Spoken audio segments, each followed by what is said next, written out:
Plenty more lefties losing it with my next guest, including the incredibly dishonest way the media is representing the presidential battle. Let's start with the Kamala rebrand. The far-left Californian from San Francisco is not only stealing Donald Trump's policy to eliminate taxes on tips, but she's now pledging to take on big corporations, including Big Pharma.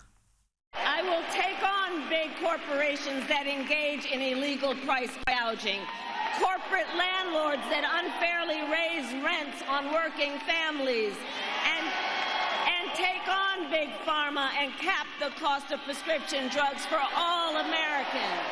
Joining me now is the Senior Editor-at-Large of Newsweek and Article 3 Project Senior Counsel, Josh Hammer. Josh, is she not already part of the Biden-Harris administration? Why isn't she doing this right now while they're in power?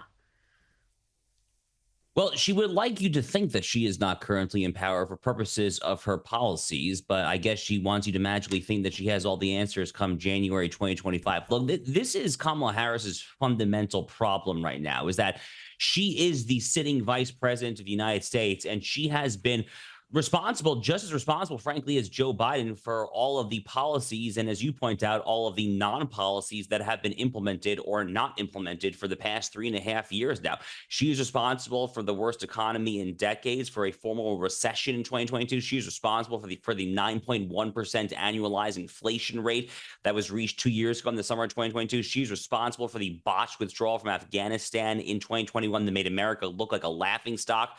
Wars in Russia, Ukraine, wars in the Middle East a tinderbox. I could go on, but Kamala Harris is responsible for the horrific policies of this current administration, and she is trying so hard to not talk about that.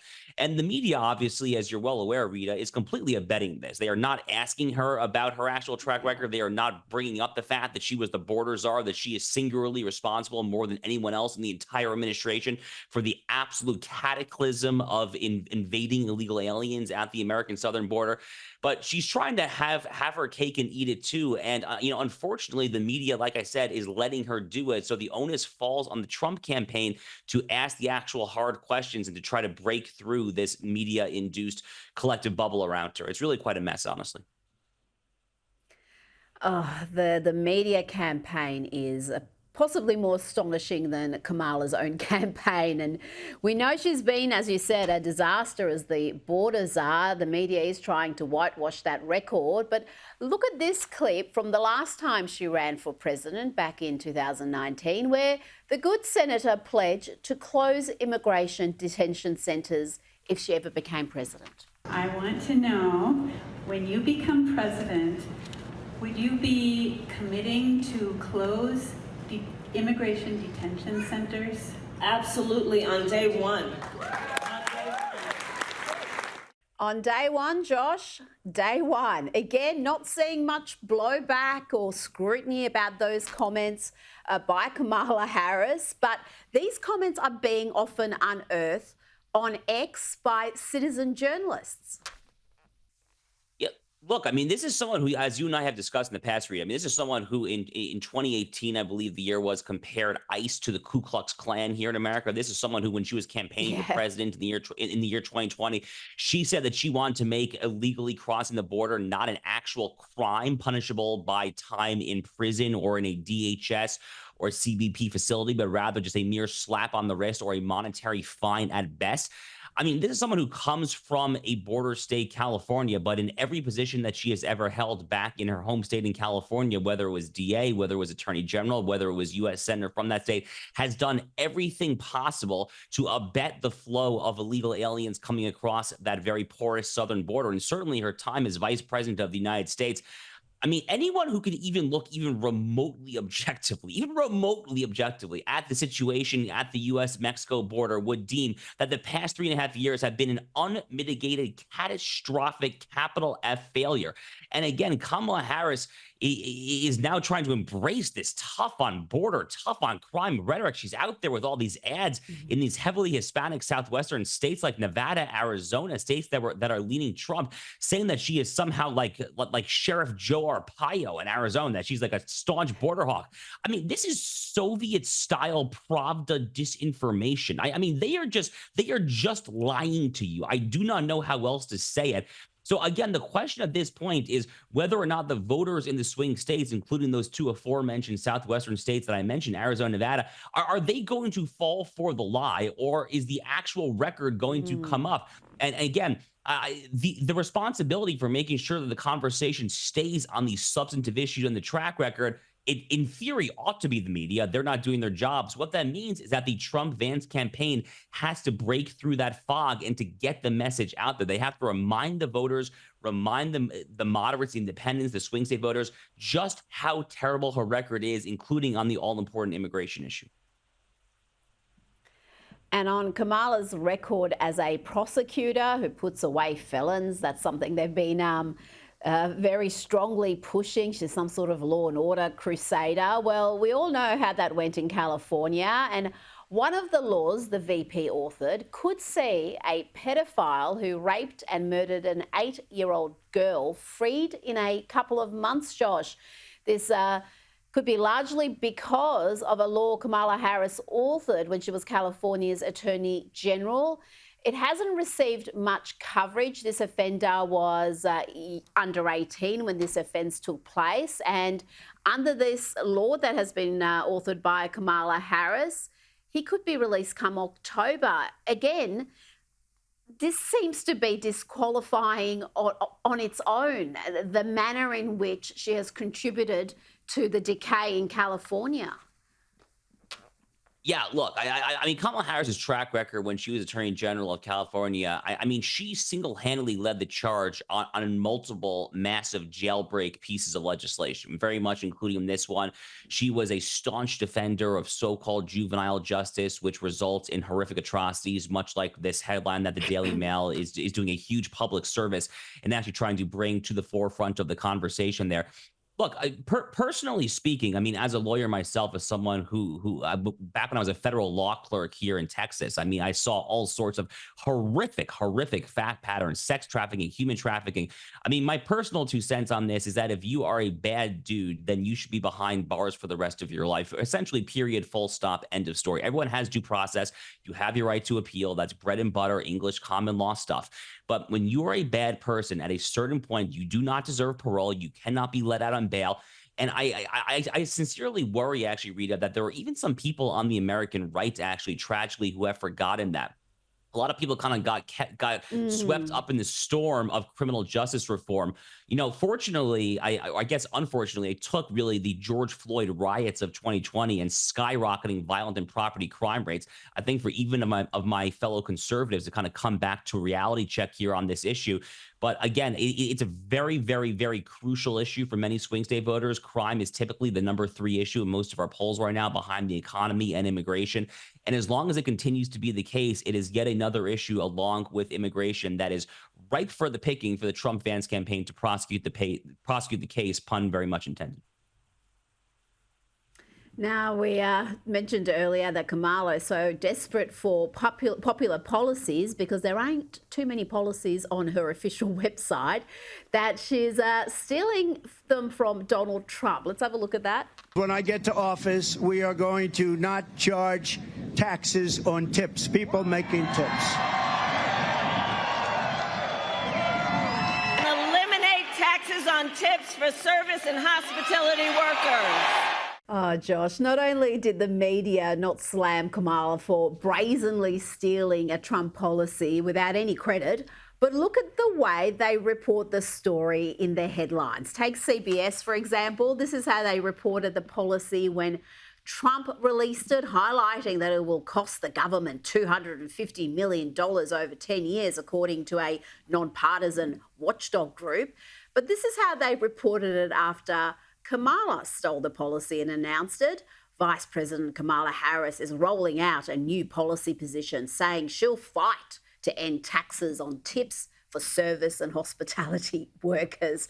Media bias? What media bias, Josh? Yeah, I mean, that's just unbelievable stuff right there. I mean, CBS News, bear in mind, Rita, is the exact same news outlet that for about 2 to 2.5 years, if I have the time frame right, insisted over and over again that the Hunter Biden laptop story was just Russian disinformation. And eventually CBS News buried in like the 8th or 9th paragraph of some unrelated article. They did a mea culpa, like, shh, you know what, our bad. Actually, it was a legitimate laptop there. So, this is CBS, like most of the other major networks here. I mean, ABC News, one of CBS's major competitors, ABC News has George Stephanopoulos as their lead political anchor. This is someone who literally ran the Bill Clinton campaign in '92. So, these hacks definitely are not hiding it. Look, I mean, I'm not surprised that Kamala Harris is a plagiarist when it comes to policy, because her 2020 running mate, Joe Biden, was actually an admitted plagiarist back when he was in university. He was very much accused and then ultimately decades later admitted that he was a plagiarist. I can't remember if it was in college or law school. So plagiarism seems to run very much in kind of the Democratic Party DNA at this particular point there. But ultimately, it's kind of a refresher here that it's very difficult to kind of out-pander the Democrats, even if you try to kind of put a sound policy into place to try to help out some blue-collar people amidst this Bidenomics terrible economy. The Democrats have no shame whatsoever. They're gonna try to just double you, triple you, quadruple you up, trying to basically just pander to as many people as possible. That's how they buy votes. That's how they win elections, unfortunately. Now let's talk about Tim Walz. The Harris campaign is desperately trying to silence rumours that he campaigned on stolen valor. A campaign spokesman, though, has admitted to CNN that the governor misspoke. I love that term, misspoke, when he talked about his time in combat. Here is a little bit of the governor misspeaking. That those weapons of war that I carried in war is the only place where those weapons are at. Carrying weapons of war. Now, Battalion Commander John Kolb, who ran Walz's former unit, is accusing the VP nominee of misrepresenting his rank in the military. Walz has claimed he reached the rank of Command Sergeant Major with the National Guard, but that doesn't appear to be the full story, Josh. No, it's very much not. And look, Tim Walz is obviously a liar. I mean, he should be thanked for the service that he actually held, but he should not be thanked for service that he egregiously and falsely claimed that he held, that he did not actually do. And the craziest thing, to kind of yet again go back to media bias, which I guess is kind of our leitmotif of the show, but to kind of go back to that, the media has been juxtaposing Tim Walz here in America as this great military hero while they're doing that side by side with JD Vance. You'd be hard-pressed to find any mainstream media article here recently talking about J.D. Vance's own military service. J.D. Vance served in the Marines in Iraq. Unlike Tim Walz, he was actually there. He signed up to defend his country overseas during the height of the war on terror, unlike the guy on the other side of the ticket. So, this side-by-side comparison is really remarkable if the media actually wants to tell the correct story there. But, politically speaking, I'm wondering if this whole stolen valor story, and it very much seems to be outright an objective, egregious even stolen valor, I have to wonder if this is going to play in those Midwestern states in particular, those Rust Belt states. There are a lot of veterans in these states, Michigan, Wisconsin, Pennsylvania. There's a disproportionately large percentage of U.S. military veterans in these states. If there was any demographic, any voting group out there who ought to and really should take offense at this egregious act of stolen valor, it is veterans who actually did decide to fight and risk dying, frankly, for the country. So we'll see if it pays political dividends. But yet again, the media is doing their best to fluff it up and pretend like there's no big deal. But there is very much a very big deal here. Oh, absolutely. This is an issue people care about. But you're right. If you Google this topic, the top search results are almost all gaslighting us. They're almost all presenting Walz as some war hero who's any questioning of his record is fake news. And then there's all sorts of question marks over Vance, who was actually there and who signed up to be there, as you said, at the height of the battle. Now, it's not just the American media acting as the Democrats' propaganda arm. Our own Nine News, 9 papers, have claimed the nickname Tampon Tim, which has been trending on X, levelled against Tim Walz, is actually backfiring because it highlights Walz's effort to combat period poverty by putting free menstruation products in Minnesota public school bathrooms.